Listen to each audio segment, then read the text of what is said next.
Who wins New Hampshire depends on who turns out to vote. Just moments from now, we'll bring you the first answers to that key question. We want to welcome our viewers in the United States and around the world. I'm Wolf Blitzer. You're in the Situation Room. I'm Anderson Cooper with New Hampshire Secretary of State predicting a record turnout. We've just received the first exit polling data on who is actually casting ballots. The question, does the mix favor one party or another, one candidate or another? We're crunching the numbers right now. We're going to bring them to you throughout the next 2 hours. It's going to be a very exciting coverage that begins right now. In addition, as always, we've got our correspondents, our cameras, and all the major events, the prime locations tonight, along with our expert analysis left, right, and center. Let's begin with the Republicans first in the campaign frenzy leading up to this very moment, including, we should warn you, some pretty rough language from Donald Trump. Here's CNN's Jim Acosta. With voters screaming in the polls, the battle for New Hampshire is almost over, and the GOP candidates have the bruises to prove it. Jeb Bush is still sparring with Donald Trump. There are no solutions, nothing serious about his message, and at some point we get to the point where we actually have solutions. And Trump is offering no apology for repeating a supporters below the belt attack on Ted Cruz. Okay, you're not allowed to say, and I never expect to hear that from you again. She said, I never expect to hear that from you again. She said, that's her. No big deal, says Trump.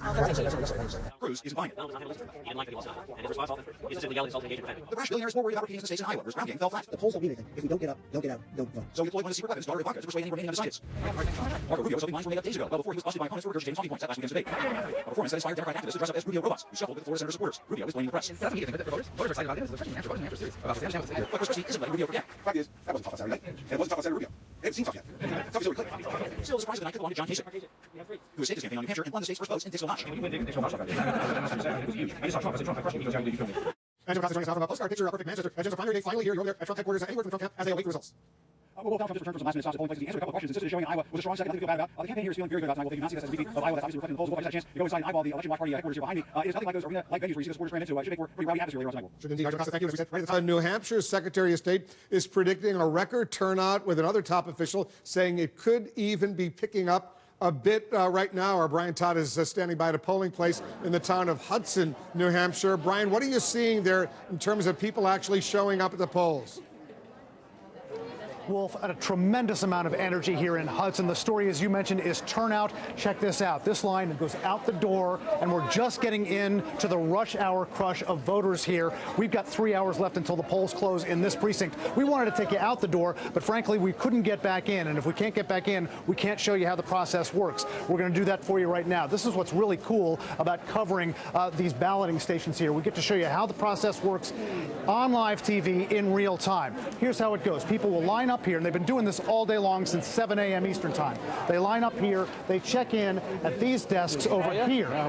They are asked whether they're Democrat or Republican, then they're handed a ballot and they go vote. It takes the average voter, we timed it at about 35 seconds to cast their ballot. Now, if a voter says that they are undeclared, then they are asked, excuse me guys, thank you very much, then they are asked which way they want to vote, Democrat or Republican. They say it, they're given a pink ballot for the Republicans, a blue ballot for the Democrats, then they cast their vote. That's critical because the undeclared voters, Wolf, are a crucial part of this turnout here. Once they cast their ballots, then they come out. And if you're undeclared and go one way or the other and you want to re-register as an undeclared voter, then you stand in this line and then you go out and you're done. Now, the undeclared voters here are a dominant factor in this polling station. Many, many people have been undeclared here. Many of them that we saw have gone to the Republicans. As of an hour ago, they had almost 6,000 voters come through here.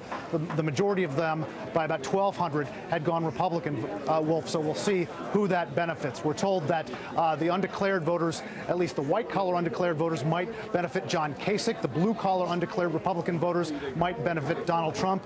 Bernie Sanders gets the bump among the undeclareds, according to analysts on the Democratic side, Wolf. All right, Brian Todd, thanks very much. We'll stay in close touch with you as well. Anderson. Wolf, whether it's the turnout, the exit polling, the Republican race for second place, or as always, the possibility of something happening that no one expected, there's plenty to talk about with our panel. Chief National Correspondent John King, host of CNN's Inside Politics, Chief Political Analyst Gloria Borger, CNN National Security Commentator and former Republican Congressman Mike Rogers, Senior Political Analyst, former Senior White House staffer to Democrats and Republicans, as well as an all-around bon vivant, David Gergen. CNN Political Commentator Jeffrey Lord and Amanda Carpenter, he of Reagan White House fame, she the former Communications Director for Senator Ted Cruz. He's a Trump supporter, she not so much. Also, Sanders supporter and Obama critic Bill Press, who's also a CNN Political Commentator. And finally, not just because today is Mardi Gras, a child of Louisiana and Democratic Party official as well, CNN Political Commentator Donna Brazil. John, let's start with you. There's so much to watch for. In terms of the Republican side, there is a real fight for second and third right now. Yeah, I think there is. And that's what makes this evening so fascinating. Because if you assume that because Donald Trump has been first in the last, 75 polls, that he's going to win tonight, what we see is a bunch up here of the Republican mainstream. And we saw Marco Rubio get bronze medal in Iowa, but everyone paid attention to him after that. He had a bad debate Saturday night. And now the question is, will this muddle of establishment Republicans start sorting itself? Right, will there be a narrowing of the Republican field after New Hampshire? There will be a narrowing. The question is how many we lose, and that depends on the margins. Let's start first of all, Trump needs to win. We also expect Trump to win because if he wins the polls, Trump needs to get that win. There's a track record. If he loses two in a row, I think his chances will collapse. However, if he loses two in a row, he wins. Yes. As he goes out, I don't think it's going to happen. He's managed, the last 377 polls for New Hampshire, and Donald Trump pretty healthy. So then the question becomes the margin. The other four, but if Trump wins New Hampshire, he's on the map again. He's going south as the leader. He's already on partial against South Carolina. Trump wins New Hampshire, we're back to a very unpredictable race. But then, who is the center-right candidate? And Rubio had momentum. The debate stopped at K16. Then he's run a traditional New Hampshire campaign. And then he can climb to second place. Jeb Bush got really great in the last week. Chris Christie feels Rubio in the debate. The question is, did it help him? And on Hampshire, if she gets 4 or 6%, that comes from somebody. Right? And that's going to affect those margins. Ted Cruz could come in third in New Hampshire. But she claims a moral victory. The Tea Party voters, there's libertarians there, aren't even doubles. But there's possibility of Cruz coming in third place, which is a moral victory. But that center-right splintering, look, we will lose one, maybe two candidates. If not tonight, tomorrow. We certainly are, because it all depends on the margins. A lot of voters are not the Republican side. It's very fluid on the Republican side, and that's why we're really watching tonight. New Hampshire particularly unpredictable, but tonight is very, very special in that regard. I do think it's all an expectations game. And that is, if Trump wins, he's expected to win by 10 points more. He's going to have a double digits in all polls. If that margin narrows, say 5, 6, 7 points, the person who comes close to him is going to get a lot of publicity coming out here, and a big bump coming out here. Beating expectations game is really, really important. Well, that's always interesting. Nobody in these primaries, presidential primaries loses. There always spin as I came in 15th place. But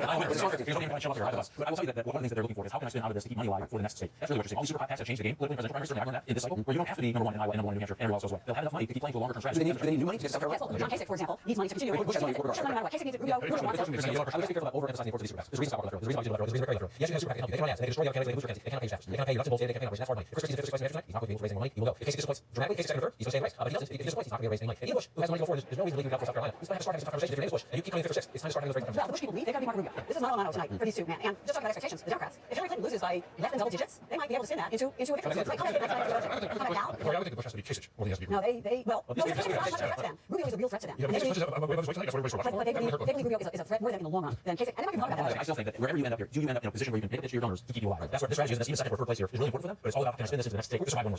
Your former boss, Cruz, he can spin this, saying, look, New Hampshire wasn't great area for me, 19 evangelical, we're heading back down to the south now. This is my ground for the United States. Well, sure, and I think there's some people that New Hampshire's the place for the establishment people to sort it out. But if Donald Trump does win New Hampshire, nobody can think he's real anymore. And then Ted Cruz is a very strong argument to say, I'm the only one that's taking out Donald Trump and beat him. Now the one in South Carolina, Trump already views Cruz as a threat. That's why he's sitting on attack against Cruz right now. So Cruz will say, I'm the one that beat him. And also, the terrain in South Carolina is very much like Iowa. I can win again. So get on board. If you want to stop Trump, go for me. I expect that the argument is one that I was telling me. Do you believe that Trump has to win by a certain margin or win? No, I think he can win within reason. A win is a win. But to come in this point, if he wins and Ted Cruz goes south and says that, there will be a coronary like you've never seen throughout the entire Republican establishment. They come to realize those are the different choices. Because I mean, the establishment has never gotten their act together. They become, if you find it fat and lazy and out of shape, they were not ready for this. They control things for so long. They were totally taken back by Well, this. you need campaigns in that way. They need to get real and understand that one or two of them will have a shot at people that drop off so you can consolidate them because they feel only What about on the Democratic side? I mean, Donna, Hillary Clinton, if she gets in close to single digits to Bernie Sanders, is that going to be spun to a win? Oh, absolutely. The Clintons are 1 for 2 in terms of winning New Hampshire, but 2 for 2 in terms of spinning New Hampshire. So I'm sure that if she comes in a close second, she's going to spin it. You know, the Republican establishment is broke, busted, and disgusted. Well, the Democratic establishment tonight is watching this to see just how well Bernie Sanders is doing, not just with young people, but also blue-collar individuals.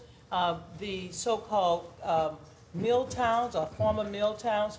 I was there for 5 days, and you know, when you're there for 5 days, you sort of get a flavor of what's going on.